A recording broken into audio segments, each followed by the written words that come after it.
Bonjour à tous, donc aujourd'hui on se retrouve dans mon garage pour faire une vidéo sur un montage tubeless sur des roues qui sont non tubeless et des pneus qui sont non tubeless non plus. Donc je tenais à dire que cette vidéo est pas sponsorisée et a aucune communication commerciale. Donc pour faire ce montage, donc nous allons utiliser une roue de VTT. Pour ce cas là ça va être pour un VTT. Donc c'est une roue qui est pas tubeless et c'est des pneus qui sont pas tubeless non plus. Donc pour faire ça, il existe donc dans le commerce, sur internet surtout, un kit. Donc avec un flap qui se trouve là. Donc le flap en fait c'est ça. Regarde. Donc c'est un bout de caoutchouc qu'on insère comme un fond de jante au fond de la roue. Donc il se constitue donc d'un fond de jante autocollant. Ici. Donc les flaps qui sont là. Et 2 bouteilles de liquide préventif. Donc voilà, donc je trouve ça sur ProBike Shop par exemple.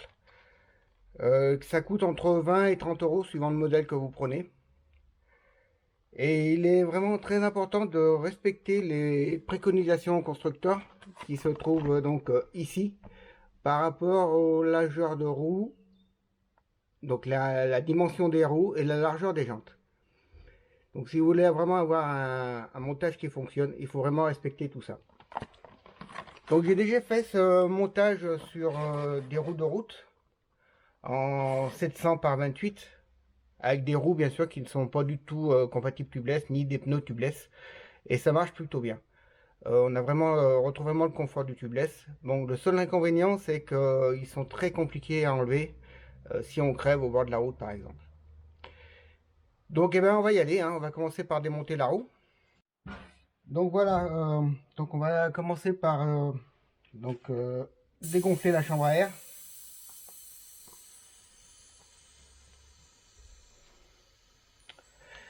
Donc c'est des roues en 26 pouces qu'on a aujourd'hui. Donc sur la doc, ils disent que c'est prévu pour du 26 pouces avec des largeurs de jantes de 19 à 17 mm. Donc c'est important à respecter. Autrement, vous ne pouvez pas faire vraiment un montage dans les règles de l'art. Donc on va démonter la roue.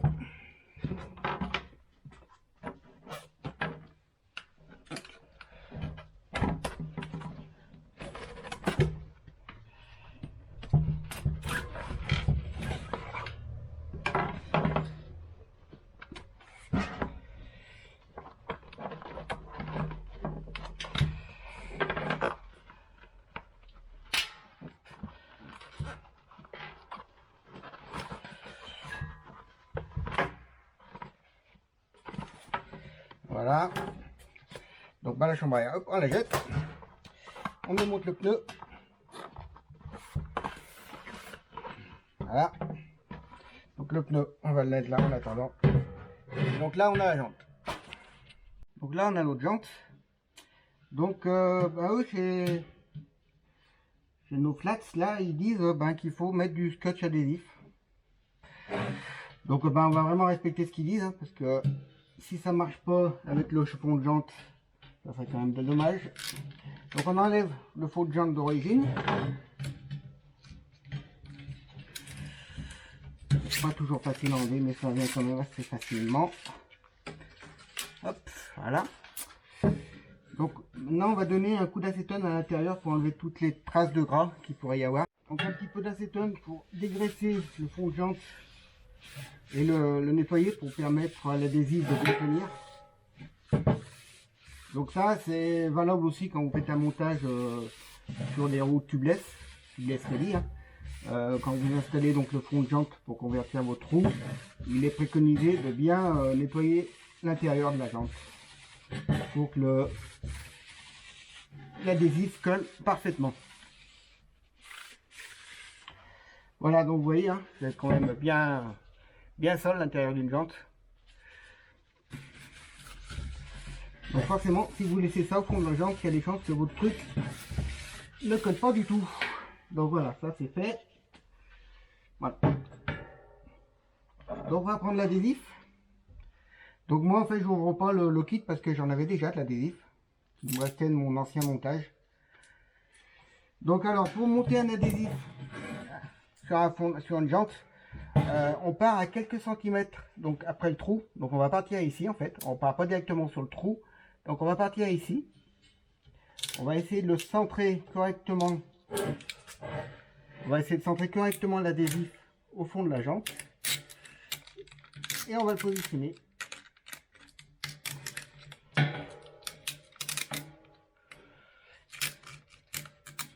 Bien que mal, mais voilà, mais ça va quand même pas trop mal hein, dans l'ensemble. Ça fait des bulles, hein, mais c'est pas grave.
Donc voilà, je suis allé un peu trop loin, voilà, je suis allé un petit peu trop loin. Donc après, ce qu'on fait, quand on arrive donc au niveau du trou de valve, pareil, on regarde l'intérieur de notre valve, et pareil, on va un petit peu plus loin, on croise avec l'autre scotch. Il faut que le scotch recouvre celui que vous venez de mettre. Et ensuite, donc voilà, donc là j'ai fini de faire mon montant de jante, je l'ai bien fait croiser. Je l'ai bien fait croiser donc avec le scotch que j'avais mis au départ. Voilà. Et donc vous le coupez et vous finissez donc par bien le coller. Donc cette procédure, bah, ça va être exactement la même pour monter des pneus tubeless. Quand vous convertissez des roues tubeless ready. Donc ça va être exactement la même procédure. Voilà. Donc ensuite on va faire un trou dans le scotch pour le fond de jante. Voilà. Donc qui est là. Moi ce que je fais toujours avec un tournevis rond. Parce que c'est mieux de faire un tour rond que de faire un trou au cutter où vous allez faire une croix. Et donc vous allez faire des coupes en fait. Et ces coupes, quand vous allez mettre la valve, elles risquent de s'écarter et de plus être étanches. Donc il vaut mieux faire un trou rond pour faire passer la valve. Donc vous prenez un tournevis, hop, vous faites le trou rond. Voilà. Donc voilà, j'ai donc mis mon fond de jante à l'intérieur, mon fond de jante adhésif. Donc maintenant on va mettre, parce que vous voyez que sur les flaps, nous sommes sur des grosses valves, des petites valves, pardon. Et donc cette jante, elle est prévue pour des grosses valves. Donc il existe toujours pareil dans le commerce, surtout sur internet, des petits adaptateurs de valves qui permettent de passer d'une grosse valve à une petite valve. Donc bah, vous n'allez peut-être pas forcément trouver ça chez les marchands de cycles, parce qu'ils vont vous dire qu'ils n'y ont pas, que ça n'existe pas. Donc avec un petit peu de recherche sur internet, vous allez trouver ça dans différents sites de pièces détachées de vélo. Donc c'est des réducteurs, tout simplement, que vous allez mettre dans la jante et qui va vous permettre de passer d'une grosse valve à une petite valve. Donc vous l'insérez dedans.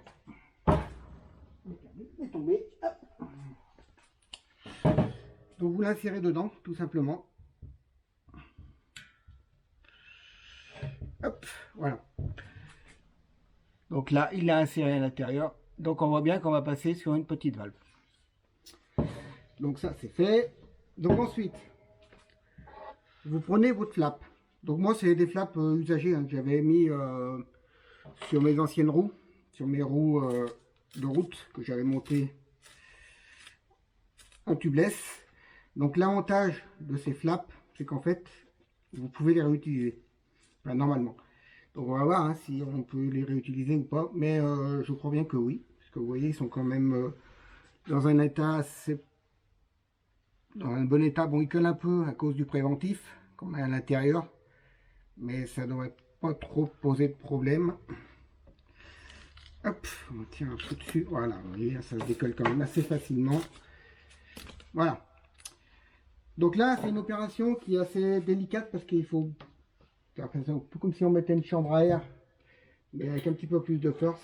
Donc vous mettez la valve dans le trou, mettez le petit écrou pour tenir la valve.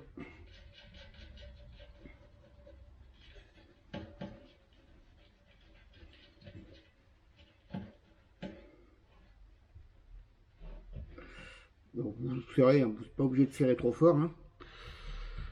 Donc, et là vous mettez le flap. Donc pareil, le flap, il faut essayer de le mettre bien droit. Et là on va arriver à un moment où il va falloir vraiment le tendre. Donc là, voilà.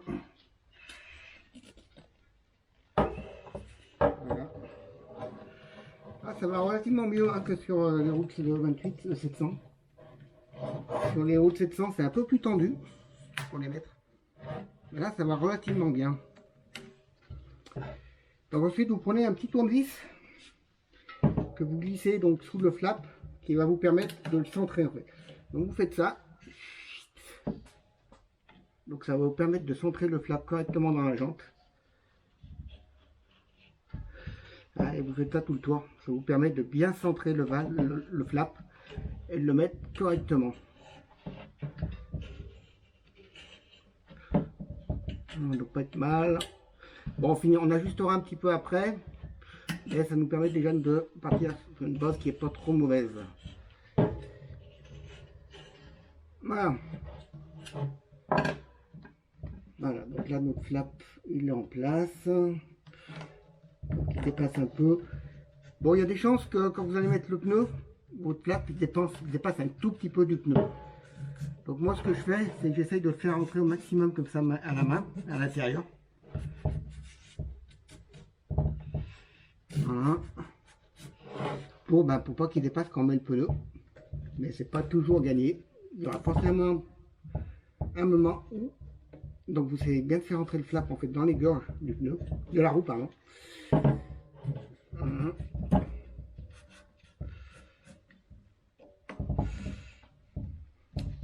Donc là vous voyez là il dépasse carrément trop. Donc on va le défaire. Et on va essayer de mieux le centrer pour pas trop qu'il dépasse d'un côté. Bon c'est un flap que j'ai déjà utilisé donc forcément il est plus ou moins détendu quand même. Donc on a toujours au niveau de la valve, on aura toujours ce petit renfoncement là, mais ça on n'y peut rien. C'est comme ça, on ne peut pas y faire grand chose. Donc on essaye, voilà, donc là je pense que je suis pas mal, le flap n'a pas l'air de dépasser trop. On va pouvoir remettre le pneu, ah, on est bien là. Voilà.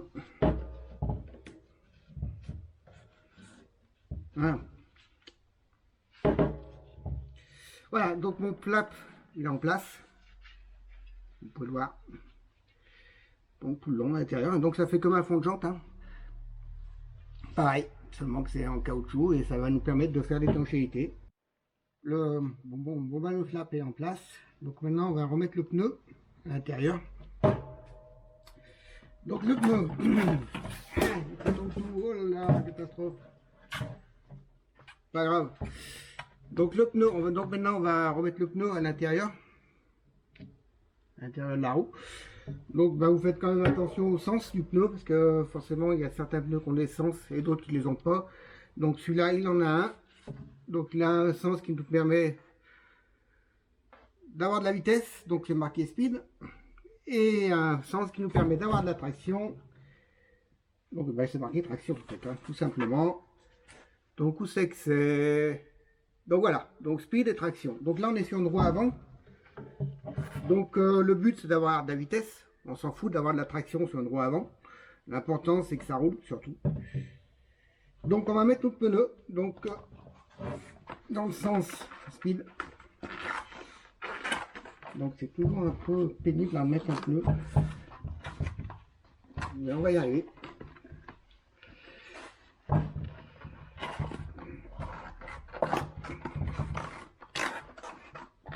en plus, je crois que ces pneus, ils sont assez durs à mettre. Donc ça va pas me faciliter la tâche. Et voilà. Donc avec un petit dépôt de pneus, ça va pas mal. Donc là, on continue à mettre notre pneu. Hop, hop, hop. Donc moi je fais toujours dans ce sens-là, je sais pas pourquoi, je pars à l'opposé de la jante. Là, de la jante, pardon, je dis n'importe quoi, hein. Le matin, pas bien réveillé. Pars donc à l'opposé de la valve. Et je finis donc le montage côté valve. Voilà. Donc finalement ça va quand même pas du tout pas mal, hein. Donc on va pouvoir, on essaie de vraiment affiner le montage pour bien que les bords du pneu ils passent dans les gorges. Voilà.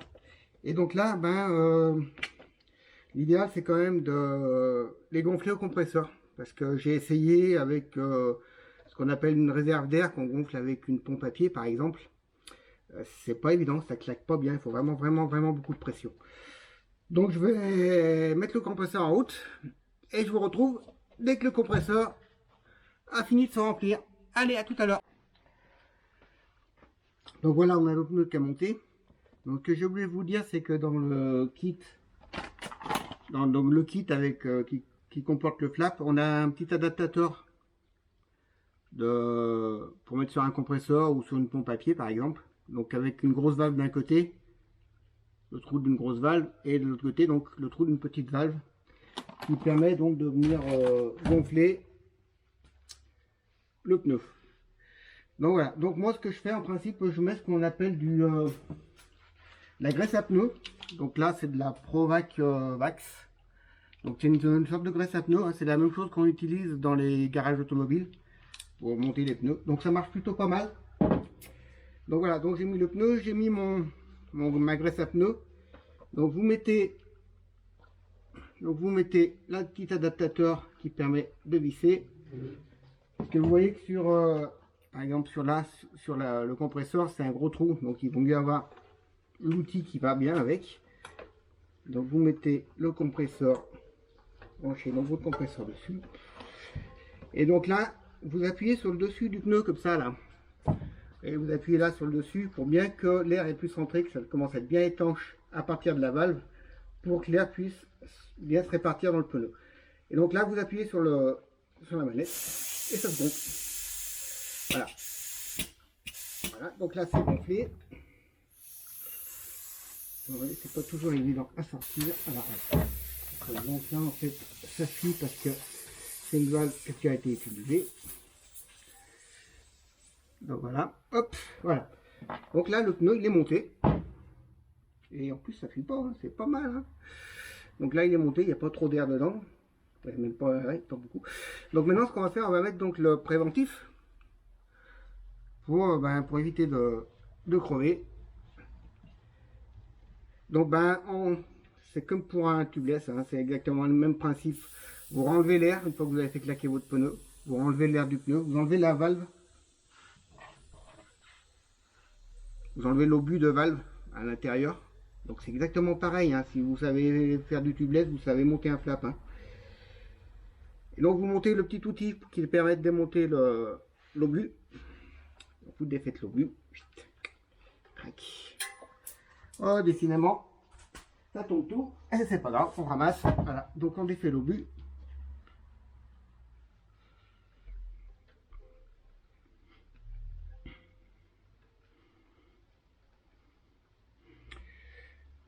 Voilà, l'obus. Hop, on met bien le côté, on fait attention de ne pas le perdre. C'est mieux. Et là, donc on va prendre notre préventif. Donc là, c'est pareil, hein, j'avais du préventif qui traînait, je ne vais pas utiliser celui du kit. Hein. Tant pis, c'est du Mavic, mais ça fait aussi bien l'affaire. Le kit, je crois que je vais pas l'ouvrir tout de suite. Donc on secoue pour bien répartir les petites micro-billes de plastique qui est à l'intérieur. Pour pas que ça soit tout au fond de la bouteille, que ça soit bien mélangé avec le reste du liquide. Donc on secoue bien, hop, on ouvre le petit truc. Et en principe, ça doit marcher tout seul. Donc moi ce que je fais, c'est que je mets ma valve en haut comme ça. Et je tourne. Hop, ah, vous voyez, ça a raté. On met le pendentif de partout. Ouais, et on tourne. Et on remplit donc le pneu.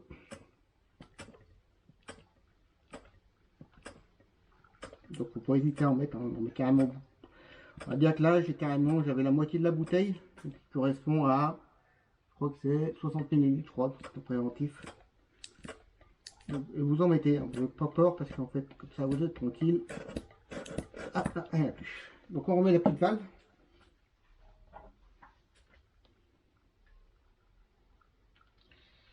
On remet notre but.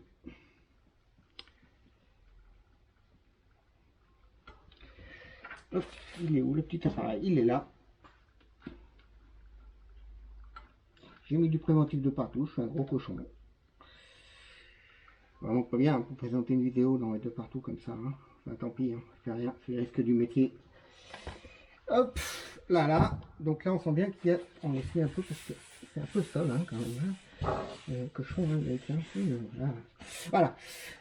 Donc on remet notre petit adaptateur comme tout à l'heure. Donc ce qu'il faut faire quand vous avez mis du préventif dans votre roue et que vous gonflez avec un compresseur ou même avec une réserve d'air, c'est éviter de mettre la valve en bas comme ça et d'envoyer votre air. Parce que qu'est-ce qui va se passer? C'est que si là, à ce niveau-là, vous n'êtes pas bien étanche, ben, votre préventif il va se barrer de la roue. Il va sortir par la jante. Admettant que là, ça soit pas bien claqué, que vous avez une petite fuite, un petit espace, et ben quand vous allez envoyer la patate dans le pneu, le liquide il va sortir. Donc l'idéal c'est de mettre la valve en haut. Comme ça en haut vous n'avez pas de liquide bien sûr. Et comme ça risque pas de gicler et de sortir du pneu. Hein, voilà, et on gonfle. Donc là je mis 3 bars, enfin un peu plus de 3 bars. Voilà. De bêtises, voilà. Hop, et donc on va gonfler. Ah, le compresseur il a pas mis, il est tombé. Et vous remettez donc le petit capuchon. Ah bah non, le capuchon je l'ai pas. Bon bah c'est pas grave, j'en trouverai un plus tard. Hop, donc voilà. Donc voilà, le pneu il est monté avec un flap. Et là je suis donc en tubeless. Donc un petit cavoir sur le terrain, ce que ça donne. On donne un petit coup de chiffon tout autour pour enlever le surplus du gras. Voilà. Donc on fait pareil de ce côté.